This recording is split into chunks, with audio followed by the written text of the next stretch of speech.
During the first weeks of college, Emily moved through the campus with a quietness that made her almost invisible. And the students around her took that silence as an invitation to mistreat her. They whispered that she looked too calm for her own good, too still, too detached from the noise and gossip that shaped their social world. It was said in the hallways that she reacted to nothing, not even when someone bumped into her on purpose, or when her books mysteriously fell from her hands, after a sudden push from behind. Connor and his group, who spent more time seeking entertainment than education, began singling her out as their daily amusement. They would lean against the lockers when she walked by, making comments loud enough for her to hear, but soft enough to pretend innocence if a teacher passed. They called her weak, shy, scared of everything, insisting that she was the kind of girl who would cry the moment someone raised their voice at her. Emily never responded, never even allowed her expression to shift, and this quiet endurance annoyed them more than fear ever could. While they laughed at her silence, she simply bent down to pick up her scattered notebooks, dusted the corners of her bag, and carried on as though nothing had happened, keeping her steps steady and her breathing even. People wondered why she never fought back, why she allowed the insults to roll over her without resistance. But none of them knew that each quiet moment was a deliberate choice. None of them knew that she returned home every evening to a dim room, humming with the low sound of cooling fans and blinking lights, a room where her father, an elusive figure whose name never appeared on any government list, but whose work was known in digital shadows, sat surrounded by screens filled with codes that could open any locked gate in the world. Emily had grown up in that glow, absorbing the precision, patience, and focus required to understand systems far more dangerous than college bullying.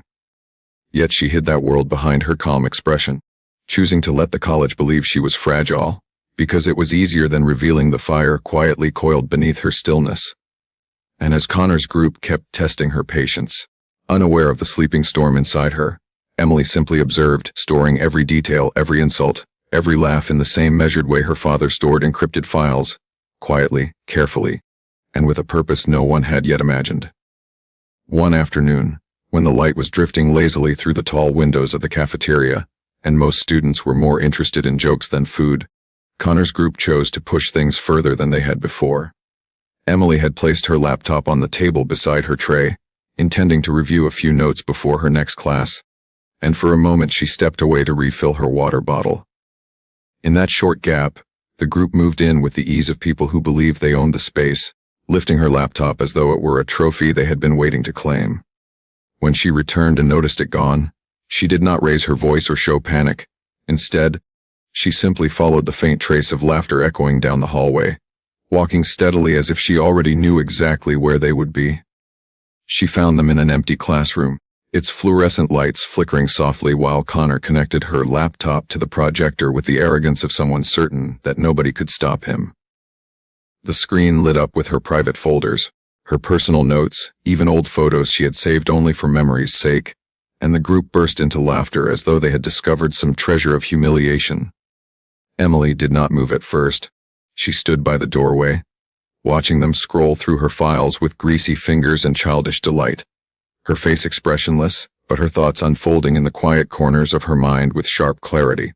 When she finally stepped inside, the laughter softened for a second, confused by her calm steps, but Connor, thrilled by the attention of his friends, clicked through more aggressively, searching for something embarrassing. She walked to the desk, closed the laptop slowly, and looked at none of them directly. Yet the atmosphere shifted as if she had uttered a warning without speaking. They mistook her silence for defeat, assuming she was too shocked to react, too fragile to fight back. What none of them realized was that the moment her fingers touched the laptop, a dormant system inside it, something her father had installed long ago not for college use but for protection in far more dangerous situations, quietly awakened. Invisible to the boys, the machine began gathering everything it needed: the fingerprints on the keys, the identity of the Wi-Fi network they were connected to, the device IDs of their phones, even the small traces of their online accounts sensed in the background. Emily did not need to threaten them. The machine was already doing what she never bothered to do herself, tracking them, marking them, preparing a record that would make their arrogance look tiny compared to what waited ahead. While they smirked at her supposed helplessness, a calm, cold precision grew behind her eyes, something shaped over years of watching her father operate in the digital shadows. In that silent moment, with the projector still glowing on the wall, and the boys laughing over their imagined victory. She already knew that everything had shifted. They thought they had humiliated her, but she had just taken the first step towards something they were not prepared for, something that would make their bullying look like a childish mistake in the story that was about to unfold. Later that evening, long after the college halls had emptied, and the noise of the day had faded into the distant hum of the city, Emily sat in her father's dimly lit workspace, a room that felt more like a hidden command center than a part of their home. Screens glowed softly around her, displaying lines of shifting code and quiet notifications pulsing like a heartbeat. Her father, who rarely asked questions unless he sensed danger, looked at her with a calm curiosity as she placed the laptop on the desk and explained in a measured tone what the boys had done. She did not raise her voice or show any frustration. She simply described their actions as though recounting a weather report. Something that had happened, something that could not be changed, but something that could certainly be answered. Her father listened in silence, glancing at the logs that had been automatically saved the moment those boys touched her device.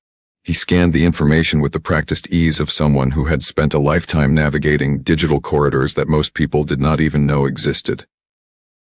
The data revealed more than just reckless behavior. It exposed personal accounts, private group chats, small secrets shared between the bullies, including a few things that could have put them in serious trouble if revealed. Her father didn't tell her what he found. He simply nodded slowly, his expression thoughtful, almost analytical, as if he were deciding how much of the situation he wanted her to handle on her own. Emily expected him to take over, to apply the same silent force he used in the world he operated in, but instead he closed the laptop gently and pushed it toward her. He told her in his quiet, steady manner that everyone reaches a moment where they decide whether to keep enduring or to reclaim their space, and that this moment belonged to her now. He reminded her that true strength wasn't measured by loud retaliation, but by knowing exactly when and how to stand up without losing herself. It was then that Emily realized he was giving her permission, not to attack, not to harm, but to assert the boundaries she had silently protected for too long. She felt a shift inside her, something settling slowly like a stone in deep water, as if she finally understood the weight of her silence and how much power had been hiding beneath it. She stayed in that room a long while after, thinking through every detail of the day, every sneer, every laugh, every careless invasion of her privacy. By the time she stepped out into the hallway, she knew she wasn't planning revenge. She was planning a lesson, one that would unfold with the same cold precision she had inherited from the man who had taught her to navigate a world far more dangerous than any group of college bullies. She walked to her room with the quiet determination of someone who had finally chosen her moment.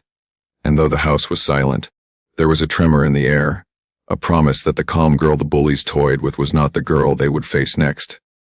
The next morning, the campus felt strangely restless, as if the air itself sensed something shifting beneath the surface.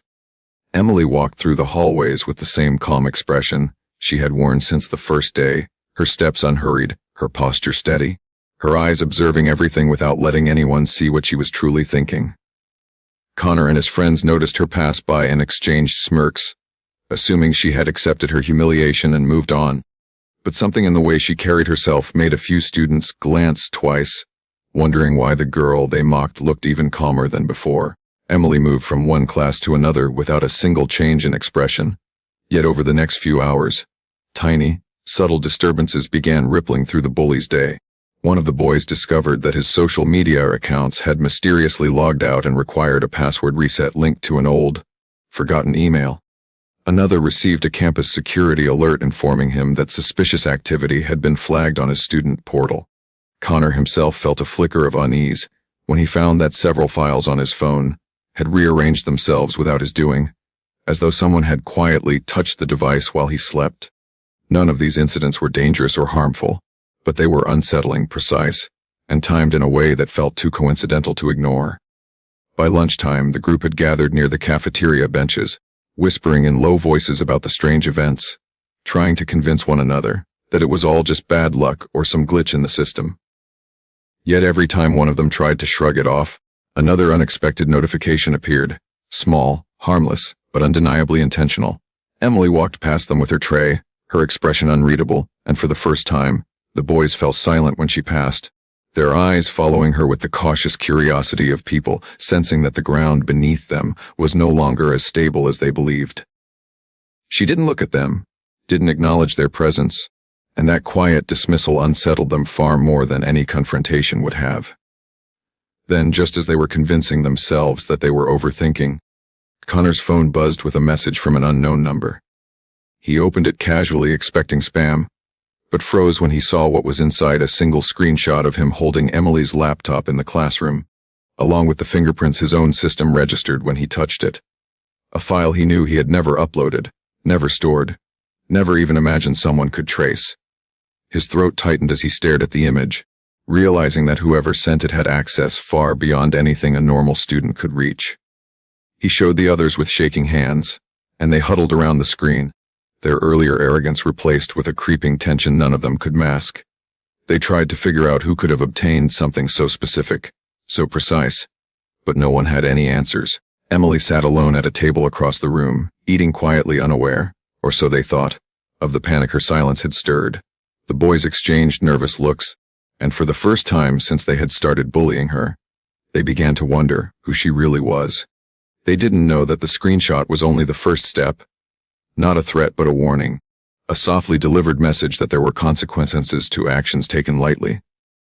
They felt cornered not because someone had attacked them, but because someone had seen them more clearly than they saw themselves. In that heavy moment, while students chatted around them, and the noise of lunch filled the cafeteria, the bullies finally understood something they had never bothered to consider: that Emily had never been afraid of them, not even once. And although they didn't yet know the full truth of who she was, a quiet, uneasy awareness settled into their minds that the girl they mocked had a world behind her that they were woefully unprepared to face. As the day stretched into its late afternoon calm and the campus emptied slowly, Connor and his friends finally gathered the courage to approach Emily, hoping to apologize before things escalated into something they could no longer control. She was sitting beneath an old oak tree near the courtyard, reading quietly as the soft breeze played with the pages of her notebook. They approached hesitantly, their steps awkward, their voices low, each of them glancing around to make sure no one else was watching. Connor tried to speak first, stumbling through broken sentences about misunderstandings and stupid mistakes, but Emily didn't look up, didn't offer even a flicker of interest in their sudden change of tone. Instead, she closed her notebook gently and told them they didn't have to apologize, not because she forgave them, but because she had never taken their insults personally. She explained that people attack what they don't understand, and she had understood them far better than they realized. The boys exchanged uneasy glances at the calm certainty in her voice, feeling as if she were speaking from a place far deeper than any of them could reach. Just as they were about to leave, relieved that she wasn't planning some dramatic retaliation, Emily finally lifted her eyes and told them something that made their breath catch. She said she had never intended to scare them with the screenshot. It wasn't her doing. She revealed that the file had been sent automatically by a system her father built years ago, an autonomous program designed to protect her without her direct involvement. The real twist was that she hadn't touched anything after the incident. The system had simply awakened because of the fingerprints they left behind. The boys stood frozen, realizing that the force they had felt pressing against them all day wasn't her revenge. It was a mechanism far beyond her control, something her father had created long before she ever stepped into that college. Emily added that the system had already shut itself down after sending the warning, having fulfilled the protocol her father programmed into it. She assured them that nothing else would happen, as long as they stayed out of trouble. The group let out a shaky breath, feeling a wave of cautious relief, but the weight of the revelation left them more humbled than comforted.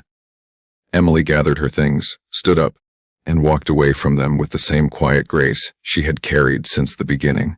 But now there was something else in her steps, an unspoken acknowledgement that she no longer needed silence to shield herself.